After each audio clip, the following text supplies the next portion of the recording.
If somebody had asked me a few years ago what the scariest moment of my life would be, I probably would have imagined something dramatic, maybe a car accident or some kind of disaster.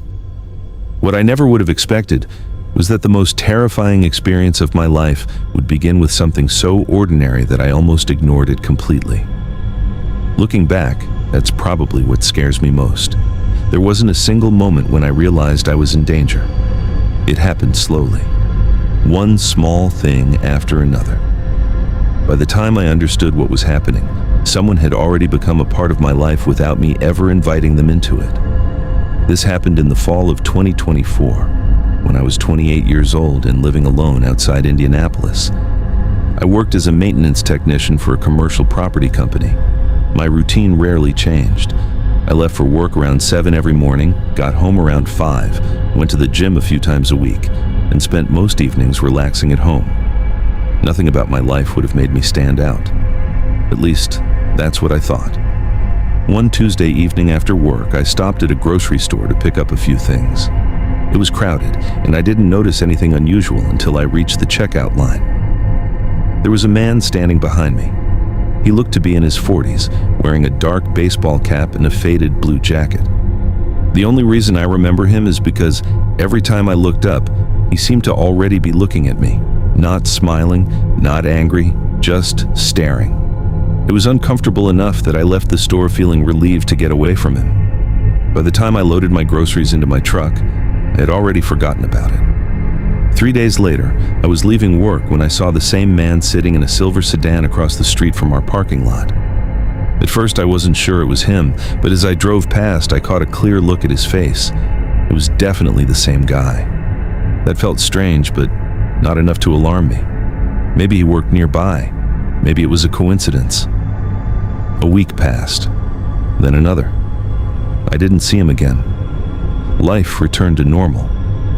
Then one Friday night, I was taking out the trash when I noticed something tucked under my front doormat. It was a folded piece of paper. I assumed it was an advertisement until I opened it. Inside was a single sentence written in black marker. "You should close your upstairs blinds at night." My stomach dropped instantly. The upstairs bedroom window faced the backyard.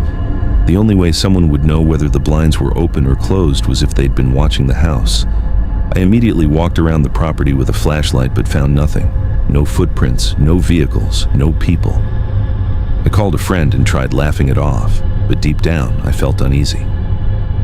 The next day, I installed security cameras around the house. For almost 2 weeks, nothing happened. Then at 2:13 in the morning, my phone alerted me to motion in the backyard. Half asleep, I opened the camera feed. A man was standing near the fence. The image was grainy, but I could tell he wasn't just passing through. He was facing the house, standing completely still, watching. My heart started pounding. I switched to another camera angle. Before I could get a better look, he walked away. Police responded but found nobody nearby. The footage wasn't clear enough for identification. The officer suggested it could have been a trespasser or someone cutting through yards. I wanted to believe him. Unfortunately, things only got worse. About a week later, I left the gym around 9 at night. As I pulled onto the road, I noticed headlights behind me. Again, nothing unusual at first, but after several turns, the vehicle remained behind me. Every turn, every lane change, every stop sign. Still there. I started feeling nervous. To test my suspicion, I turned into a random neighborhood I'd never been through before. The car followed. That's when panic started creeping in. I made another turn, then another. The headlights stayed behind me. Finally, I pulled into a brightly lit gas station. The vehicle slowed as it approached. As it passed under the lights, I saw the driver, the man from the grocery store. He looked directly at me as he drove by. Then he continued down the road and disappeared. I immediately called the police. Unfortunately, without a plate number, there wasn't much they could do. For the next several weeks, I became increasingly paranoid. Every strange car caught my attention. Every unfamiliar face made me nervous. Friends told me I was overreacting. Maybe they would have felt differently if they had experienced what happened next. It was a Thursday night. Around 11 o'clock, I was sitting in my living room watching television when I heard a noise outside. It sounded like metal scraping against metal. At first, I assumed it was an animal. Then I heard it again, this time louder. I muted the television and listened. The sound was coming from the side of the house. I grabbed a flashlight and looked through the window. Nothing. The yard appeared empty. As I turned away, another noise echoed from the backyard. Then another. Something felt wrong. Very wrong. I locked every door and checked every window before going upstairs. Around midnight, I finally fell asleep. At 3:17 a.m., I woke up to the sound of breaking glass. For a second, I thought I was dreaming. Then I heard it again. Glass shattering somewhere downstairs. Adrenaline instantly flooded my body. I grabbed my phone and called 911. The dispatcher answered while I quietly locked my bedroom door. Then came the sound I'll never forget. Footsteps. Slow footsteps moving through my house. Someone had broken in. The dispatcher kept telling me officers were on the way. Meanwhile, the footsteps continued, moving room to room, occasionally stopping, then continuing again. Whoever was downstairs wasn't rushing. They were taking their time, as if they knew exactly where they were. I remember staring at the bedroom door while every possible scenario raced through my mind. Then the footsteps reached the staircase. I heard each step creak as the person slowly climbed upward. One step, another, closer and closer. I could barely breathe. The dispatcher was still speaking, but I could hardly hear her over the pounding of my heartbeat. The footsteps reached the second floor. Silence followed. Then I heard movement directly outside my bedroom. Whoever had entered my house was standing on the other side of the door. For several seconds, nothing happened. Then, the doorknob slowly turned. I nearly dropped my phone. The person outside began pushing against the door, not violently, just testing it, checking whether it was locked. Then everything became quiet again. I don't know how long he stood there. It felt like forever. Finally, I heard movement away from the room. Then, distant footsteps heading back downstairs. Moments later, police sirens filled the street. Officers entered the house and searched every room. The intruder was gone. He had escaped through the same rear window he'd used to enter. But he left something behind. On my kitchen table, officers found a backpack. Inside were gloves, duct tape, zip ties, a flashlight, bottled water, and several notebooks. One of the notebooks contained detailed observations about me. My work schedule, gym visits, grocery store trips, vehicle information, notes about when lights turned on and off inside my house. Some entries were dated nearly 4 months earlier. The realization made me sick. Someone had been studying my life for months. Detectives eventually identified the suspect through fingerprints found on items inside the backpack. It turned out he had a lengthy criminal history involving burglary, stalking, kidnapping attempts, and home invasions. According to investigators, he often selected victims randomly and became obsessed with them over time. Nobody knows exactly why he chose me. Maybe I happened to be in the wrong place at the wrong time. Maybe he saw me at that grocery store and decided I looked vulnerable. Whatever the reason, I later learned I wasn't his first target. Fortunately, investigators arrested him 3 days later at a motel nearly 60 miles away. Evidence recovered during the arrest linked him to multiple stalking cases across 2 states. Even now, years later, I still think about how close things came to ending differently.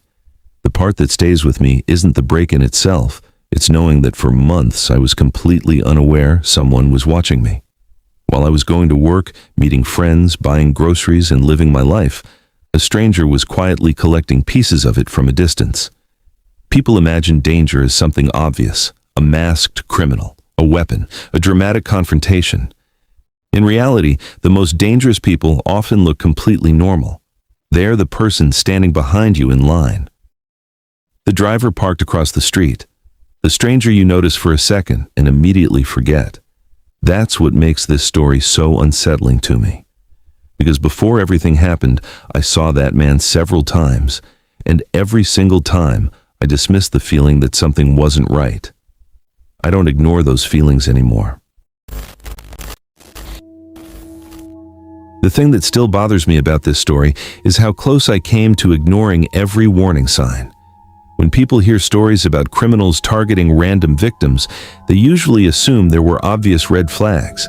They imagine someone acting suspicious or threatening from the beginning. That's not how it happened to me. The guy who nearly ruined my life looked completely normal. If you passed him on the street, you wouldn't have thought twice about him. That's probably why he got as far as he did. This happened in late 2023 when I was 31 years old and living alone in a small town outside Nashville, Tennessee. I worked as an HVAC technician, which meant I spent most of my days driving from house to house making repairs. My schedule changed constantly, but my evenings were usually the same. I'd get home around 6, make dinner, watch television, and go to bed. It wasn't an exciting life, but it was comfortable. The first time I saw the man was at a convenience store near my apartment. I stopped there after work to buy a drink and a few snacks. While I was waiting in line, I noticed a guy standing near the coffee machines. He wasn't doing anything strange. The only reason I remember him is because he seemed to be paying more attention to me than anything else around him. Every time I glanced over, his eyes were already on me, not aggressively, just watching. I paid for my stuff and left. By the time I got home, I'd completely forgotten about him.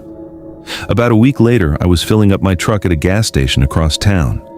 While the pump was running, I looked toward the road and immediately recognized the same man. He was sitting alone in a parked SUV facing the gas station. Again, he appeared to be watching me. I remember feeling slightly uncomfortable, but eventually convincing myself it was a coincidence. Nashville wasn't exactly a tiny place, but seeing the same person twice wasn't impossible. A few days after that, I was leaving a grocery store when I saw him again. This time, he was walking through the parking lot. As I loaded groceries into my truck, I noticed him stop near the row behind mine. He stood there for several seconds before continuing toward the opposite side of the lot. I watched him climb into a dark SUV and drive away. The moment stuck with me because something felt off. I couldn't explain why. There was no crime, no confrontation, just a feeling. Looking back, I wish I had trusted it. The next month passed without incident. Then one night around 10 o'clock, I received a text from an unknown number. The message simply said, "You should really replace that porch light." I stared at the screen in confusion. The bulb above my apartment door had burned out earlier that week. Very few people knew that. I responded asking who it was. No reply ever came. I called the number. It went straight to voicemail. The next day, I convinced myself it was probably one of my neighbors messing around. It was a strange message, but hardly something worth worrying about. Then another text arrived 3 nights later. "You got home late tonight." This time my stomach dropped. I hadn't told anyone where I'd been. After work, I'd gone to a friend's house to watch a football game. The text arrived less than 10 minutes after I walked through my apartment door. Whoever sent it knew when I got home. I immediately called the police non-emergency line. Unfortunately, there wasn't much they could do. The number appeared to be from a prepaid phone. I blocked it and tried moving on. For a while, things were quiet again. Then, one Saturday morning, I discovered that someone had entered my truck overnight. Nothing had been stolen. My registration papers were still there. My tools were untouched. Even the loose cash in the center console remained. The only thing out of place was a photograph. It was sitting on the driver's seat. The picture showed my apartment building. Specifically, it showed my apartment door. The photo appeared to have been taken from the parking lot sometime after dark. My blood ran cold. I immediately called police. Officers searched the area and dusted for prints, but they found nothing useful. The photograph became evidence, but there were no leads. After that, I started paying closer attention to my surroundings. I checked mirrors while driving. I looked around parking lots before getting out of my truck. I even changed some of my daily routines. That's when I started noticing the SUV. The dark SUV appeared everywhere. Sometimes it was parked across the street from a job site. Sometimes it sat near my apartment complex. Other times it appeared behind me in traffic before turning away. I never got a clear look at the driver, but deep down, I knew it was connected. One evening after work, I stopped at a home improvement store to buy supplies. As I exited the building, I spotted the SUV parked several rows away. A man was sitting inside. Even from that distance, I recognized him immediately. The convenience store guy, the gas station guy, the grocery store guy. The same man I'd seen multiple times over the previous months. The moment he realized I was looking at him, he started the vehicle and drove away. That's when fear turned into certainty. This wasn't coincidence anymore. Somebody was following me. Over the next 2 weeks, the situation escalated. More anonymous texts arrived from different numbers. Some referenced places I'd visited that day. Others mentioned things I was wearing. None contained direct threats. In some ways, that made them worse. The messages felt like reminders that I was being watched, constantly. One Friday night, I decided to stay with my brother who lived about 40 minutes away. I didn't tell anyone except him. Around midnight, we were sitting in his living room watching television when his dog suddenly began barking at the front window. The barking was aggressive and non-stop. We looked outside. A dark SUV sat parked across the street. My stomach instantly dropped. My brother grabbed his phone and stepped onto the porch. The SUV drove away immediately. At that point, even he admitted something wasn't right. The next morning, we reported everything again. This time, detectives became more involved. They advised me to document every incident and save every message. Unfortunately, the suspect remained unidentified. Then came the night everything finally exploded. It was a Tuesday. I got home around 7 and spent the evening watching movies. Around 11:30, I heard a faint sound outside my apartment. At first, I ignored it. Then, I heard it again. A soft, metallic noise, like someone testing a door handle. I muted the television and listened carefully. The sound came from the hallway outside my apartment. My heart immediately began racing. I quietly approached the door and looked through the peephole. A man stood directly outside. The same man. He wasn't knocking, he wasn't speaking. He was crouched beside my doorknob, working on something. The moment I saw a metal tool in his hand, I stepped backward and called 911. The dispatcher told me officers were already being sent. Meanwhile, the man continued working at the lock. Every second felt endless. Then suddenly he stopped. For several moments, he remained completely still. That's when I realized he might have heard me moving inside. Slowly, he stood up. I watched through the peephole as he stared directly toward the door. Then he smiled. I'll never forget that smile. It wasn't angry. It wasn't excited. It looked calm, almost confident, like he believed he'd eventually get inside no matter what happened tonight. Then he walked away. Police arrived less than 3 minutes later. Officers searched the area and located the suspect attempting to leave through the apartment complex parking lot. After a brief chase, he was arrested. What investigators discovered afterward terrified me. Inside his SUV, they found photographs of my apartment, my workplace, my truck, and several locations I regularly visited. They also recovered notebooks filled with observations about my daily routine dating back nearly 6 months. Detectives later told me he had a criminal history involving stalking and attempted abduction. He had become fixated on me for reasons nobody could explain. During interviews, he refused to answer questions about his intentions. To this day, I still don't know what he planned to do if he got through that door. Maybe robbery, maybe kidnapping, maybe something worse. I moved away shortly after the case ended. Even now, years later, I still check parking lots before walking to my vehicle. I still glance over my shoulder when I hear footsteps behind me. Because the scariest thing I learned from that experience is that you don't always know when you're someone's target. Sometimes the person watching you isn't hiding in shadows or wearing a mask. Sometimes they're standing 10 feet away pretending to be just another stranger while quietly learning everything about your life. I used to think people exaggerated when they talked about trusting their instincts. You always hear stories where someone says they got a bad feeling about a person, and later that person turned out to be dangerous. I never really believed in that.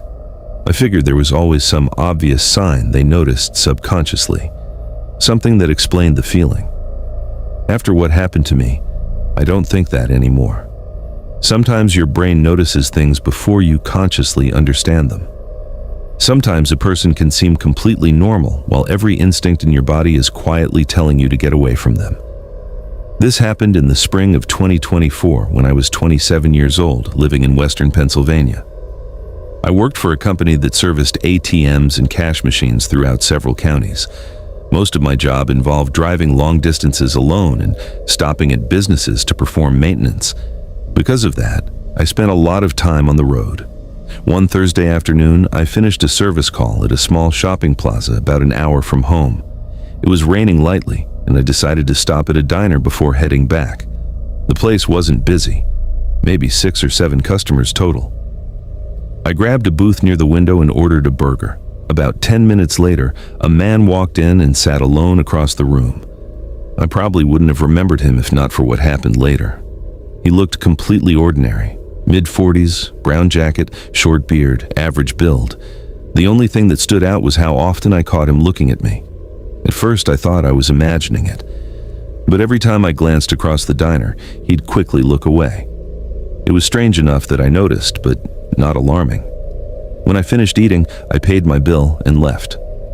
As I walked through the parking lot, I noticed the man exiting the diner as well.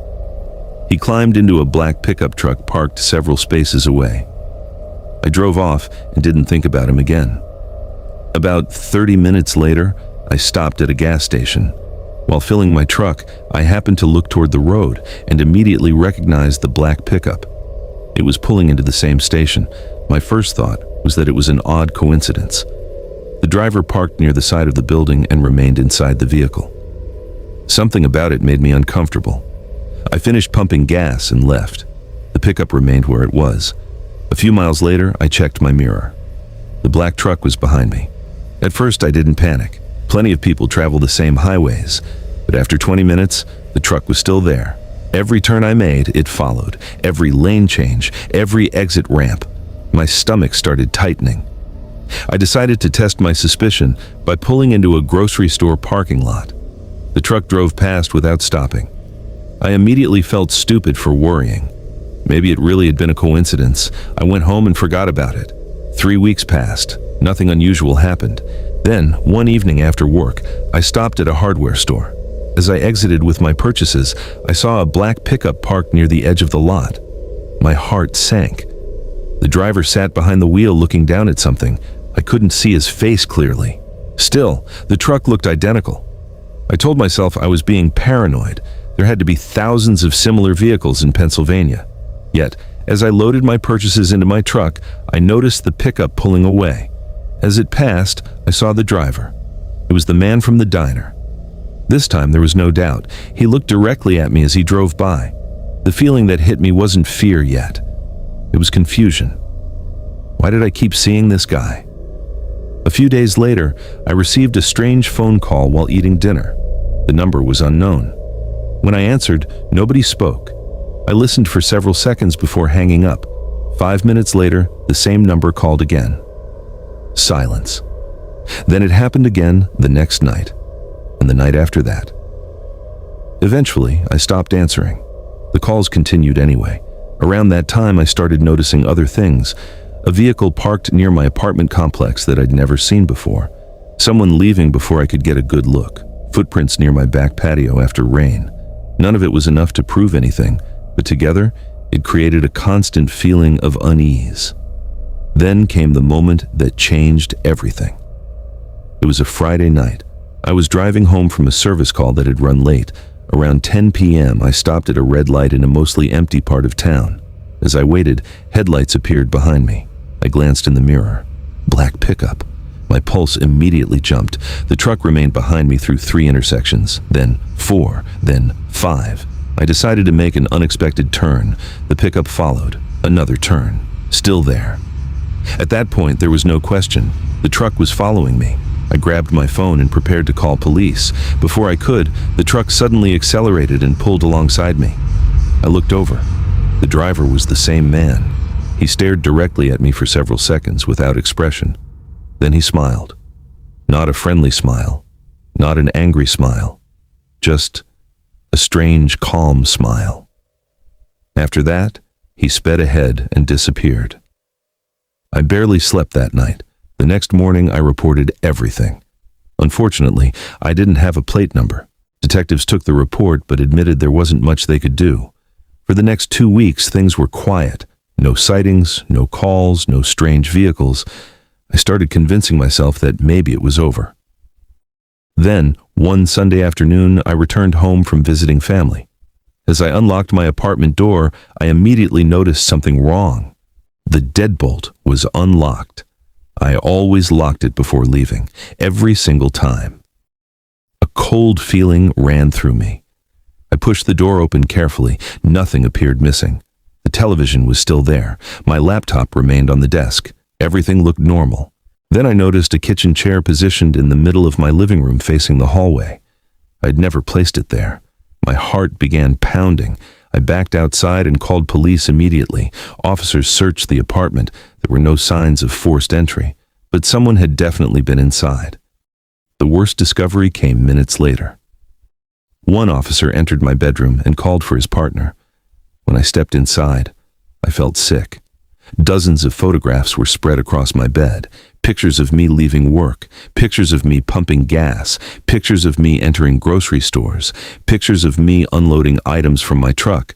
Some had clearly been taken from a distance. Others looked disturbingly close. There had to be at least 50 photographs. Police immediately treated the situation as a stalking case. Crime scene technicians processed everything for evidence. Several fingerprints were recovered. 3 days later, detectives identified a suspect. It was the man from the diner. The man from the black pickup. The man who had apparently been following me for months. What investigators discovered afterward was terrifying. The suspect had multiple prior arrests involving stalking and burglary. In 2 previous cases, he had become obsessed with strangers he encountered randomly in public places. According to detectives, he often spent months gathering information about victims before escalating. Fortunately, my case ended before he could go further. Police arrested him at a motel less than 20 miles away. Inside his room, they discovered hundreds of photographs, notebooks, maps, and detailed schedules involving several different individuals. To this day, nobody knows exactly why he targeted me. During interviews, he refused to explain his actions. Maybe there was no reason. Maybe I just happened to sit in the wrong diner on the wrong day. That's the part that still bothers me. There was no argument, no conflict, no interaction. I never even spoke to the man. Yet somehow I became the focus of his attention for months. I moved shortly afterward and changed nearly every part of my routine. Even now, whenever I notice the same stranger more than once in different places, I pay attention.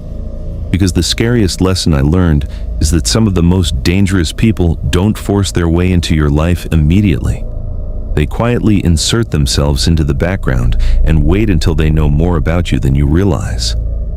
By the time you notice them, they've already been watching for a very long time.